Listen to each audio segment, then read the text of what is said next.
So I gotta admit something, y'all.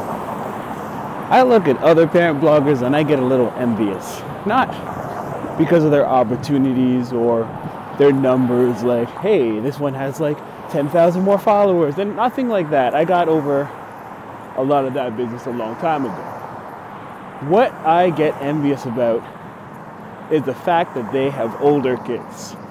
I see a lot of things that in theory could be cool, like going to Disney World would be awesome. I've never been, and I've always wanted to go. But with a 4 and a 2-year-old, one, they're not going to remember the trip.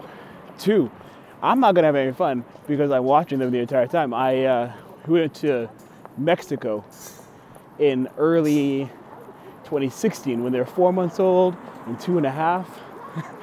And I can usually gauge how much I enjoy a trip by how many photos I take when I'm there.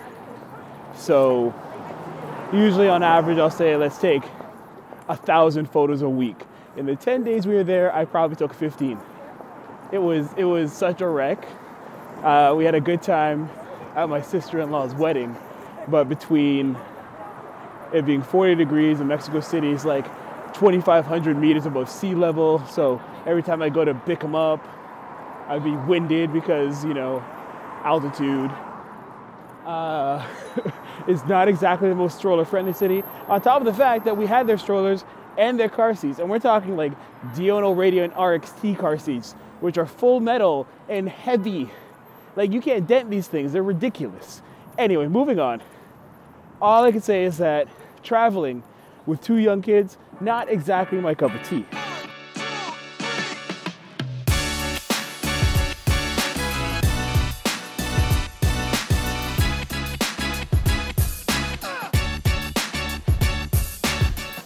Welcome to Chatting with Casey with your host, Casey Palmer. Episode 1, Am I Black Enough? Oh yeah, we made it, y'all. We finally made it. After 5 or 6 years of the will he, won't he, is he gonna do it or not, I finally got my act together and got this podcast running. It's taken nearly, all this time. I've been writing and working on this stuff for the blog, nearly 1,000 posts deep. And I always thought there were more layers to what we could do with this, where it's just like, hey, written words are cool, but audio and video is where it's at. And even though we're in the YouTube generation and everyone's doing the videos, I was like, you know what? I like to tell stories by voice, so this is what we're going to do. So welcome to Chatting with Casey, where we're talking about family, food, fashion, travel, tech, everything I do on the blog. Just now you're going to hear it instead of just read it, and it's going to be amazing. So, yeah. Why am I doing it? Well, I think the answer is going to be a little different from what you're expecting.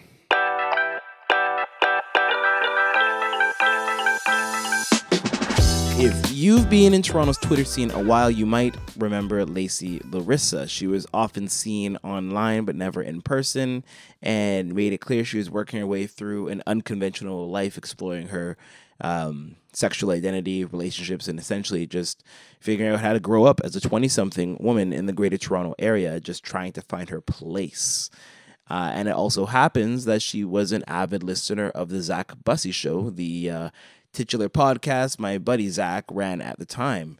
And I showed up on a few episodes more for fun than anything else. I'd be hanging out in the bar that he'd hold in. I think it was a Shoeless Joe's that he'd hold it in, and we'd just check out guests and have fun, kick back and figure things out. This was, 6 years ago now? Yeah. And when I would pop up on the episodes, Lacey would always encourage me to branch out and try my own thing. She thought that I had a voice made for radio and that I should be using it. And I was always flattered by the compliment, but I never put it into action. And Lacey passed away from an illness in late 2013. And I remember that when that happened, her words really stuck with me. And then this is something I really should pursue and do. And life just got busy, like around the same time my first kid was born, and my priorities went all over the place. But now that they're a little older, my 2 kids, and that things have cemented themselves a little with my online brand, I think it's time. It's time to really get at this and make it happen. So here I am. So in 2018, it's time to make a change. It's time to really assess what resources I have and what I can do to make something great. I've relied pretty much solely upon my wit and skills with a healthy dash of luck to get me to this point. But to go farther and to grow beyond this point, I think I'm going to need to act a little more intelligently about how I do things to keep it going. So I'm going to find new ways to explore my world, give the world a clear idea of what I'm all about, and chatting with Casey is a solid step in that direction. So strap in, y'all. This won't just be any podcast. My goal is to do here what I do over on the blog, tell great stories about dope stuff. They could come from me. They could come from guests I interview, but I'm hoping to just give you an enjoyable block of time each week where you can laugh, cry, think, all the things as I go out there and try to figure out what this world's about. What makes people tick? What are they passionate about? What is it like in their space? I'm hoping to find all that out as I go with each episode. So without further ado, let's check out what's going on this week.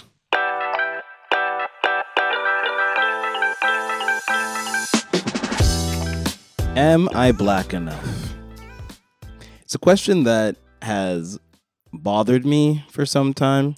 I didn't exactly grow up in the most traditional of Black Canadian experiences, between different schools where I'd be in the vast minority, 1% or less sometimes, in a neighborhood where we were good friends with pretty much one of the few Black families on our block. And generally it's been trying to find identity in a world where there weren't a lot of people that look like me. And I found over the years, there were artists who would have the words to kind of speak to the experience between people like Drake and Childish Gambino, who'd rap about things like being not black enough for the homies, but too black to swim in your pool, or going somewhere and suddenly you're not black enough and not lying about where you're actually from. And yeah, it's been a thing that I've been trying to figure out as I delve further into the culture and try to figure out how to be on top of that. And I think over the years it's progressed well and things have started to make more sense. That is until this weekend when Childish Gambino dropped his This Is America video. If you haven't seen This Is America, you need to get on that immediately. It's about 4 minutes of some of the most layered and pervasive messaging you can think of. It's really meant to get people to ask questions, to get in faces. It's as soon as I saw it, I knew that this would be something we'd be talking about for a very long time, and the internet has not failed to deliver. There have been analyses, there have been people picking it apart from every facet possible. But one narrative, after everyone got over the initial shock of the video, one narrative that started to come out was whether Childish Gambino, Donald Glover, however you want to call him in this case, whether he was qualified to speak on the plights faced by Black America when he himself has a white partner and, 2 mixed children. Which, if you know my brand, Casey Palmer Canadian Dad, may sound oddly familiar because I'm in the exact same position. And all the commentary I started to read on that, and starting to read other commentary from Black brothers and sisters down in America on feeling that you cannot truly be pro-Black if you date or marry outside the race, caused me to ask my own question, where I feel that I was trying to positively contribute to Black culture, but am I in a spot where I could speak on it? Am I in a spot where, I guess, am I in the right place to be able to talk to that sort of thing? And up till this point, I'd say, well, I grew up Black and had a Black experience. It might not be the same one everyone else had, but I do want to see my community thrive and grow and prosper. But it's looking like from the conversations I've been having that might not be enough. It might not be enough to want to contribute and to use your resources and abilities to help improve situations and help get the right dialogue out and help change the minds of people out there without being in it, without having lived it, without adhering to a certain narrative. It seems that there are those who think that perhaps one isn't cut out for the job. One shouldn't be the voice when simply because they have the right skin color. It goes deeper than that, is what I'm starting to realize is a viewpoint that many adhere to. And I guess I'm trying to come to terms with how I feel about that, because there's so many stories I want to tell and so many things. Like I've been able to do well. Let's not lie. I've been able to do well as a content creator over the years. I've been able to take all these stories and all these things that I've been developing over the last 6-7 years, especially last 4 and 5 years, especially when I became a dad. It's being able to really blow up and get me in a spot where I can have conversations on things that, frankly, most people in Canada just aren't having. We dodge so many things. We try to, keep everything to February and just say Black History Month. We talk about these things, and then the other 11 months we're just not talking about it. And that's not right. That's not how we should approach it at all. There's so much we need to think about and cover and figure out. And if we're not having constant dialogue on it, if we're having it for 1 month in a year, we're missing out on the opportunity to really grow it and be able to take it to further levels of being able to go and say, hey, let's take this and really get into the nitty-gritty details. But at the same time, is it welcome? Are my efforts welcome in the community on trying to shed a light on other things? I don't know. We have there's a huge idea of the outsider mentality of race traders, if you will, where you're just saying, we lost another brother to other forces. You don't know the struggle because you chose to go outside of it.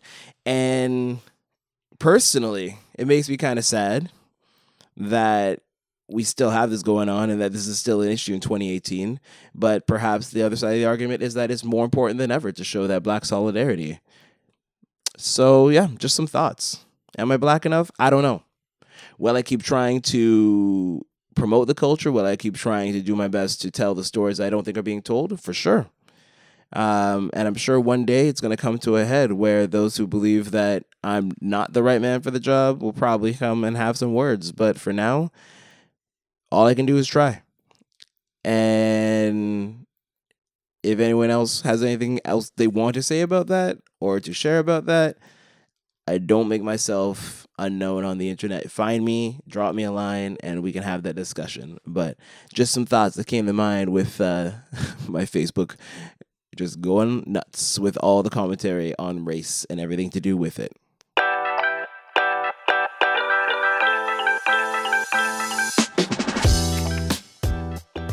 Here on my way to Fat Lamb Cucina, a Greek restaurant by Yonge and Davenport, just north of Yonge and Bloor, where my buddy Aaron Okada is one of the chefs. And this is the guy I've hung with way back when. Like, how Aaron and I met was through a conference. Don't know if it's still running, should have looked it up, but called the Clay Conference at McMaster University back in 2001. And Clay, I think, stood for creating leadership among youth. And I went to it because I was pretty involved in the school government and school activities and whatnot at the time. So I think I went because I'd been elected as co-president of the student government for the next year. And so I guess because of that, I went over and went to check it out on behalf of the school. Went with a small group. It was awesome. And Aaron, a few years older than me, was one of the leaders at that conference. We got to know each other, became good friends, and kind of just saw each other grow and develop over the next 17 years. So I've seen the man come up with a clothing line with another buddy of ours, Lenny. I've seen him travel. I've seen him do all sorts of different cuisine and stuff. And yeah, it's going to be good to see him again after, I don't know how long it's been since we've seen each other. I want to say at least a decade, but we're going to see. Maybe he'll remember. I don't. But there's Facebook. Facebook connects us all now, right? But let's go back to that, wonderful time 17 years ago. I don't know how people put up with me when I was younger, to be honest, because we're talking about a time where, for those who don't know, and I'm probably going to put up some audio about this if I get it from my church, but I suffered a nervous breakdown when I was 16 because I had too much going on. I was working for my parents. Well, my dad, it's his restaurant. I was doing track and field. I was volunteering at a hospital, as well as with our mayor's youth group, as well as with the youth center I helped open back in Mississauga, as well as trying to keep 80 average or above at school. My days would go from 5 a.m. to about, 12 midnight, 1 in the morning. Like, I wasn't sleeping. There was too much going on. The results obviously were not coming together because I was too busy doing stuff. And I was at a private school, University of Toronto Schools, that had a huge bent on academics and excellence. And so, after a while, I just couldn't cut it. There's only one of me. And I fully understood my humanity when I wound up in a situation where I just had no more to give. So, made it 5 out of 6 years through the program there, and then found myself leaving to go back into the public school system, which in some ways was a really good move for me. It helped reset the mind. It helped me get into a mental space where I was dealing with ordinary people again, which was good because, it gave me a better connection to the world around me and understanding of just everything rather than being in a box, so to speak, of just, these kids. It's almost like a huge social experiment when you have a bunch of kids, you take in 80 to 100 every year.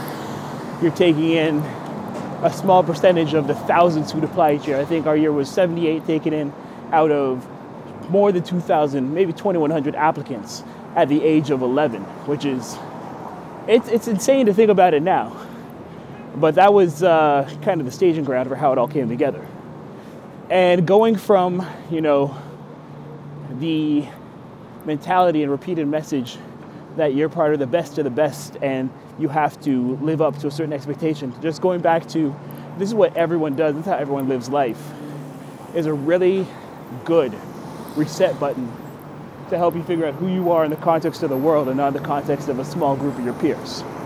Anyway, so went back to do 2 years of high school in the public system, and one of the things about where I was at that point was that because we still had grade 13 at the time, and it was a 6-year middle school, high school program, they had you skip a grade in your first year.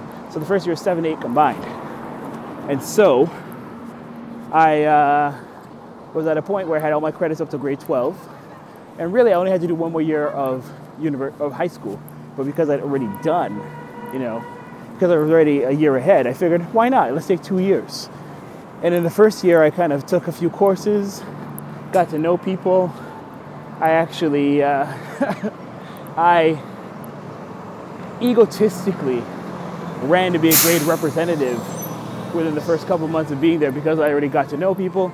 But it was my 2 months stacked up against the 4 years by that point. A lot of these kids had known each other. And before that, they'd gone to the same middle school, same elementary schools.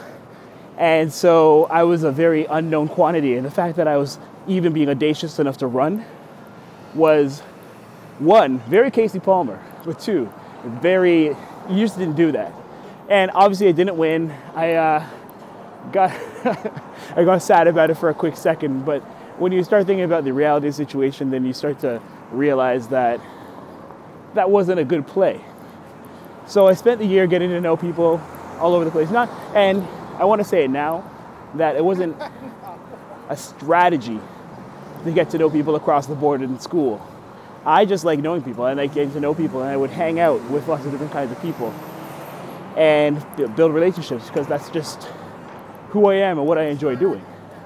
So spent the year getting to know people, and by the time we were running for school, the co-presidents for the next year's school, by the end of that year, it proved to be a very interesting campaign. If you were there with me, you'll remember a lot of this, but there was stuff like risque posters, like advertising myself as the other white meat, or I remember having one of the polar bears in the old Coca-Cola commercial where it was like, oh man, it's like they only want to vote for they only want to vote for the white ones, talking about polar bears, because all polar bears obviously are white. But yeah, the school administration wasn't really too keen on my risque campaign and had me take the posters down, which only added to my notoriety, which was good for publicity. And had a lot of good friends at the time helping me out, like Dee and others who helped me put my message, vote Casey for co-pres, on lollipops and stuff, which I'd hand out to a lot of the younger grades. And the cherry on top of all of it, of all of my horrible behavior and everything, was a speech, which, like, everyone had to put up their campaign speech for why they should be elected. And mine had breakdancing, singing, rapping. It was more of a one-man talent show than it was an actual, like, speech full of campaign promises or anything. So after all that, I got elected co-president with Kim, who is an amazing person and far more qualified for the job. And in the course of the year I was co-president, we sat down and made basically a set of new rules, a charter for how one should conduct themselves on student government and how one gets elected to student government, which, with the passing of those rules, it basically went and obliterated everything I would have done before. Like, all the things I did in order to get elected were basically said, yeah, you can't do any of that, which 100% fair. It was totally a fair move. It just makes me laugh because that's how I roll. That's who I am. Anyway, so yeah, meeting Aaron after all this time set me down a bit of a stroll down memory lane there. And I'm looking forward to it because he's a dope guy. He makes dope food. I'm getting in the mental state now of getting my belly empty so I can embrace and accept everything that Fatland Cuisine has to offer. And I hope this was as amusing for you as it was for me.